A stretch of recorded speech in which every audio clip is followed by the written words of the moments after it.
Le Vifournia, c'est ainsi que les habitants de la vallée de la Smois appellent les ruines d'un haut fourneau datant du XVIe siècle, situé dans la vallée de l'Ours, à Linchamp. On sait qu'il n'a pas fait l'objet de modifications. C'est en cela qu'il est important de pratiquer des fouilles qui devraient permettre de mieux connaître les techniques de l'époque. 31 juillet. L'arbre il pousse sur le haut fourneau lui-même. Du coup, pour la conservation du site, d'une part, il fallait l'abattre. Sinon, le jour où il tombe lui-même, le chablis va arracher complètement la structure. Et pour pouvoir fouiller, il faut qu'on le fasse tomber, il faut qu'on l'abatte. Sinon, on ne pourra pas fouiller, puisque au moment où on va dégager les racines, il va tomber par lui-même. Et on ne peut pas prendre le risque d'avoir un fouilleur qui se fait aplatir par un arbre pareil.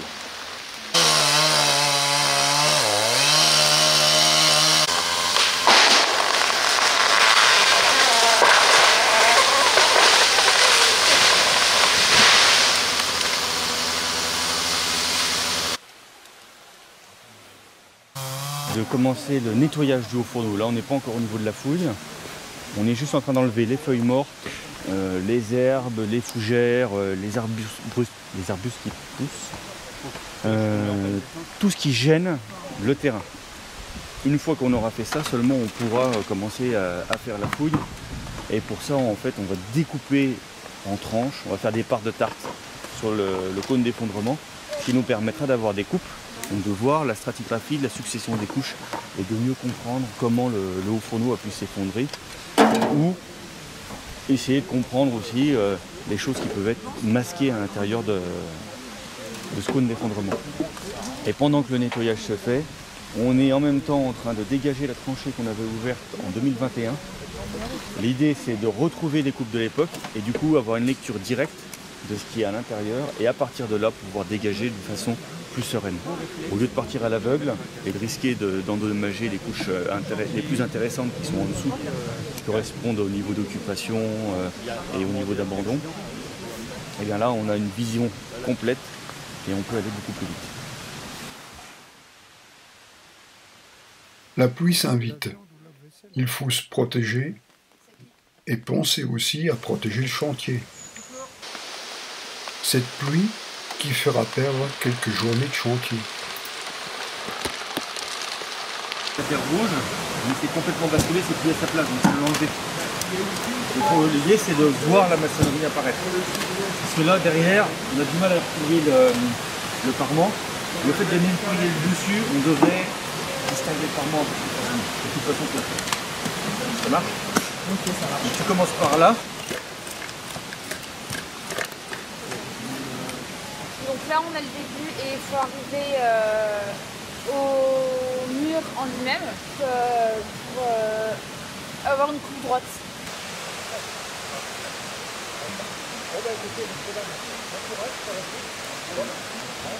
A priori, d'après l'aspect de l'objet, c'est une scorie de forge. Par contre, ce qui est difficile ici, c'est qu'on a des concrétions dans l'ours. On va avoir des choses semblables. Les oxydes de fer présents dans l'eau vont amalgamer des sédiments, des éléments et donner l'impression éventuellement qu'on a affaire à une scorie. Mais là, il semblerait bien qu'on ait affaire à une scorie de forge. Ce qui est étonnant, c'est que d'après les textes, il n'y a pas de forge. On est censé avoir uniquement la réduction du minerai de fer, ni affinage, ni forge. Et pourtant, on a des scories qui semblent être des scories de forge, et on trouve également d'autres scories qui pourraient être des scories d'affinage. Si ça se trouve, la fouille va nous montrer que le site est un peu différent de ce que les textes nous ont apparaît. On a des pierres qui arrivent à l'horizontale, qui pourraient appartenir à une structure autre que le haut fourneau lui-même, qui est accolé au fourneau. Et comme on cherche toujours le moulin, il faut se méfier de tout ce qui est... on sait qu'on a des éléments autour du four, des bâtiments, des éléments annexes. Donc comme on commence à être bas, il faut obtenir une lecture la plus large possible plutôt que de fouiller un peu en sape comme on a fait. Possibilité. Mais en tout cas, on a des flésiaux gravés à la redoute du chêne chaudron. Nous, on n'en a pas encore trouvé.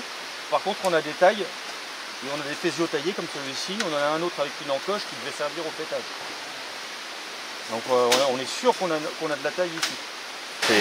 Les péziaux, c'est des schistes qu'on ne peut pas tailler en ardoise. En général, soit des déchets. C'est bon, c'est ça.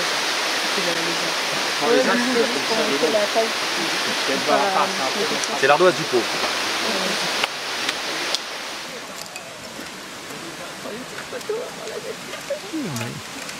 On va aller vider la brouette comme ça.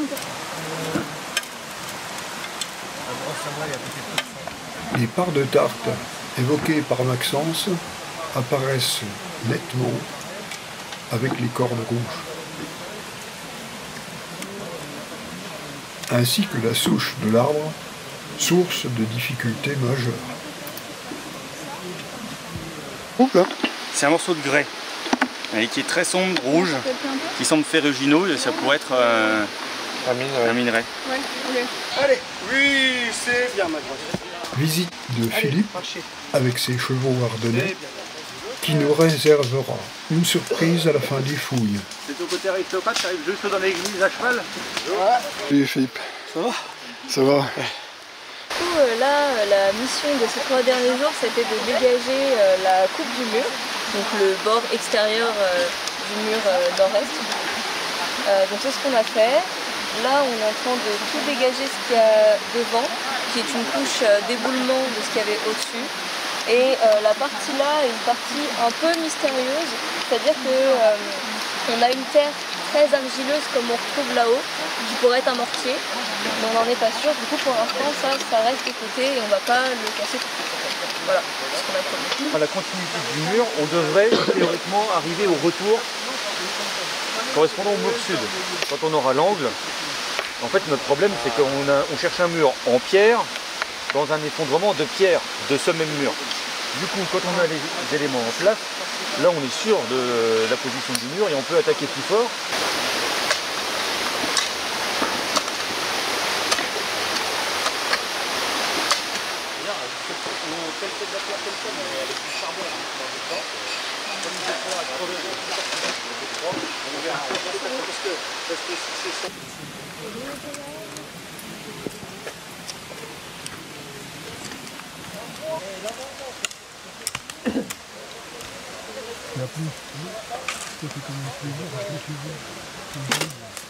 Les numéros qu'on voit dans la coupe sur les étiquettes blanches, c'est les unités stratigraphiques qu'on appelle US.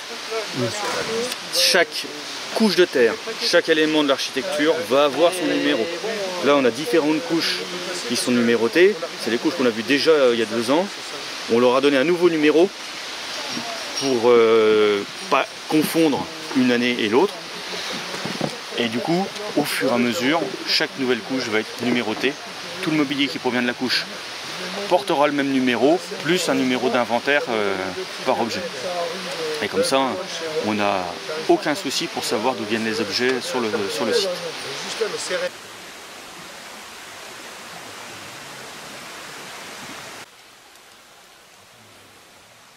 État des lieux durant le repas de midi.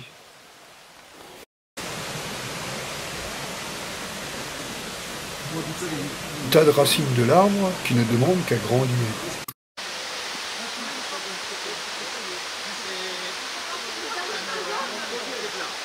Les tas de pierres et de terre, extraites et transportées, commencent à être impressionnants. Est-ce que tout le monde a de la tarte en myrtille? Comme ça, je peux me faire repasser. Il y avait une part complète. Quand on a fait le sondage en 2021, la tranchée là se poursuivait jusque plus haut.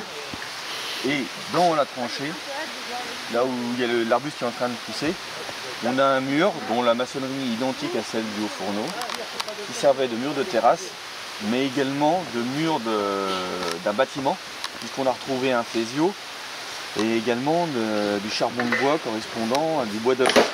Donc s'il y a du bois d'œuvre, c'est pas simplement un mur de retenue de terre, c'est vraiment le mur d'un bâtiment.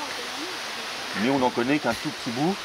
Il n'y a pas de retour, on n'a pas trouvé de mur perpendiculaire ou parallèle plutôt dans la tranchée. Donc le bâtiment se développe bien sur la terrasse. Par contre, on ne connaît pas du tout son emprise. Quelles étaient ses dimensions, ça, pour le moment, on n'en sait rien. Mais, après avoir dégagé le parement qu'on avait déjà vu en 2021. On a cherché à trouver le retour évidemment. La difficulté, c'est qu'on est dans une zone qui est très perturbée par les racines de l'arbre. On a son diamètre, il fait 45 cm de diamètre à peu près au niveau de la coupe. Il a 60 ans. Donc c'est un gros machin, il a eu le temps de planter profond et les racines ont perturbé les éboulis et surtout ont coincé les pierres dedans. Donc on est obligé au fur et à mesure d'arracher les pierres, enlever les racines pour pouvoir mettre de nouvelles pierres, etc. Ça nous a ralenti, mais on a quand même réussi à trouver le retour du mur qui est beaucoup plus bas, mais qui est relativement bien conservé. Il n'y a pas trop de désordre au niveau des pierres. Moins que de l'autre côté où ça fait le ventre, ça a tendance à s'affaisser. Et donc là on essaye de se battre toujours avec cet arbre pour supprimer les racines, enlever la souche et obtenir une vision sur toute la longueur, en tout cas jusqu'à la ligne de coupe, avoir une vision complète du mur. Mais ça risque de nous prendre encore un certain temps. De l'autre côté c'est plus spectaculaire. Bon, là on a vraiment pu dégager le mur.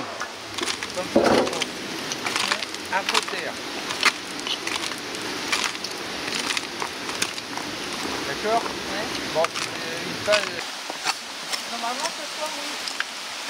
Normalement. La topographie d'origine, on va dire.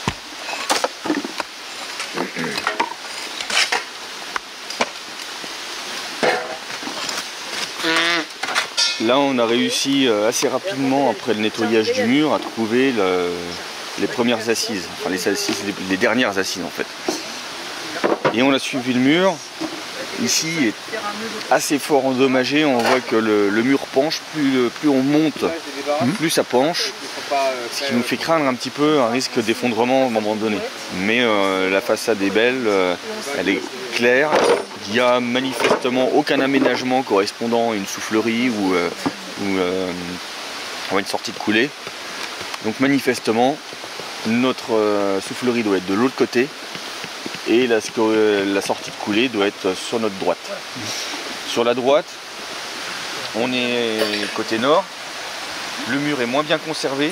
On est arrivé sur un niveau qui ressemblait à un parement, mais trop en désordre. On s'est posé des questions. Et en descendant au fur et à mesure, on est tombé sur des niveaux horizontaux qui correspondent en fait au mur d'origine. On a vérifié, on a pris une mesure. Et on retrouve la même dimension à peu près que sur les autres côtés, 1,80 m d'épaisseur. Le mur est est un tout petit peu plus épais, mais en fait c'est pas qu'il est plus épais, c'est comme il penche. Il a été mesuré à 1,90 m, mais c'est les 10 cm de dévers des pierres qui sont en haut.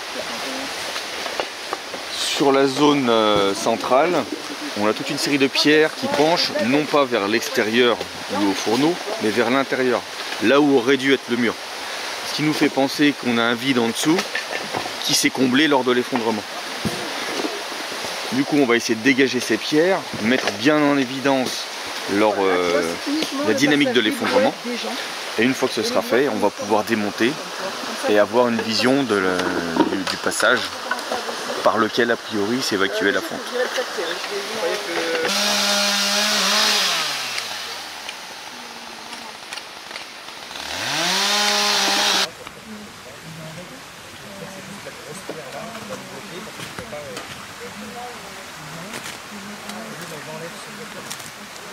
Non, bah en fait on est parti d'un petit bout de charbon qui est là.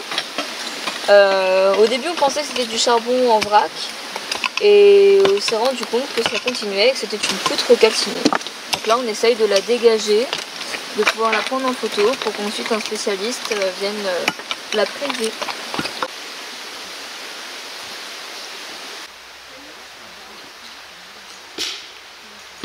La poutre calcinée.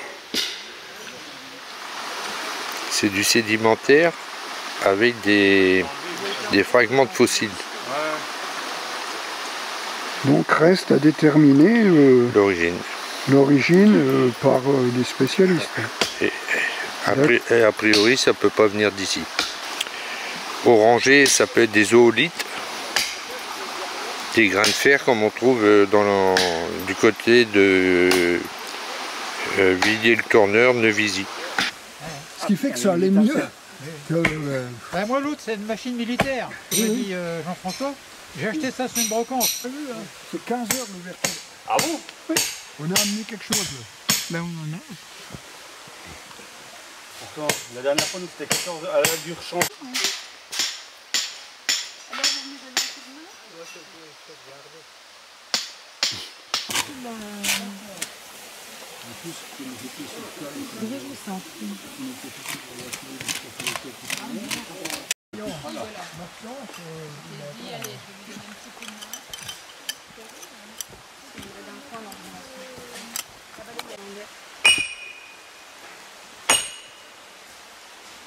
Et à souder les manches.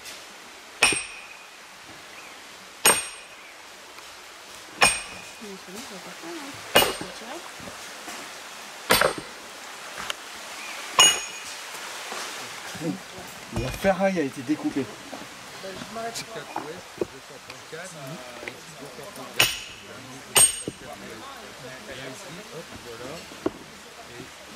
repères vers le terrain. Voilà.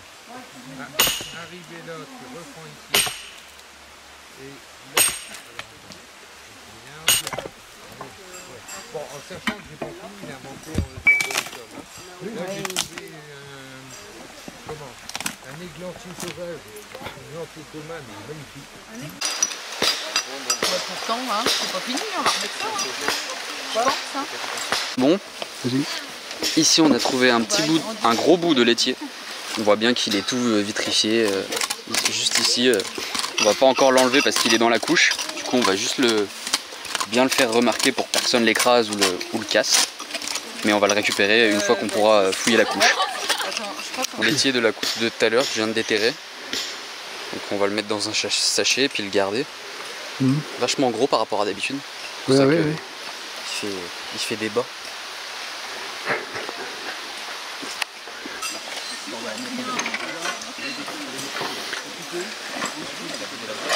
Mercredi.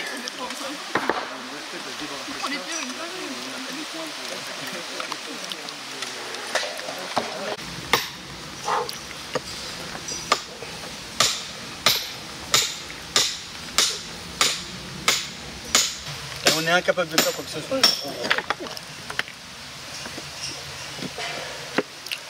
On a eu le plus petit au plus gros. Ah bah. Non, parce que C'est le bon moment, hein. C'est juste le bon moment.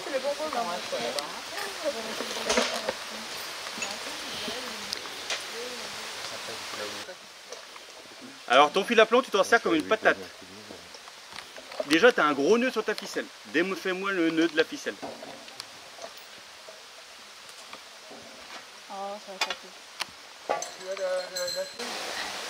Avec le poids de la chaîne. Et apparemment, ça n'a pas l'air de faire de résistance. Non, bah voilà, regarde, oh, c'est trop facile. Maxence, c'était trop facile. Là. Ah, t'aurais pu. Ah, voilà.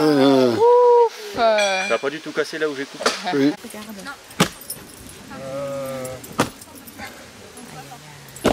C'est bon, c'est bon. C'est rare.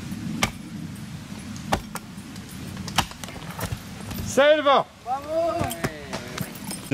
Depuis hier, on a réussi à enlever la majeure partie de la souche. On a réussi à percevoir une ouverture dans le haut fourneau. Et c'est pour ça d'ailleurs que l'arbre s'est implanté là et que ses racines partent si profond à l'intérieur. Bah oui. C'est qu'il y avait un vide. Du coup, les racines se sont faufilées dedans et elles ont fait leur nid. Et en les coupant, on s'est aperçu que le mur n'a pas de continuité. Au niveau de la souche, il y a un trou. Et c'est exactement ce qu'on cherchait. Et ce qui est intéressant, c'est que le mur au-dessus est conservé.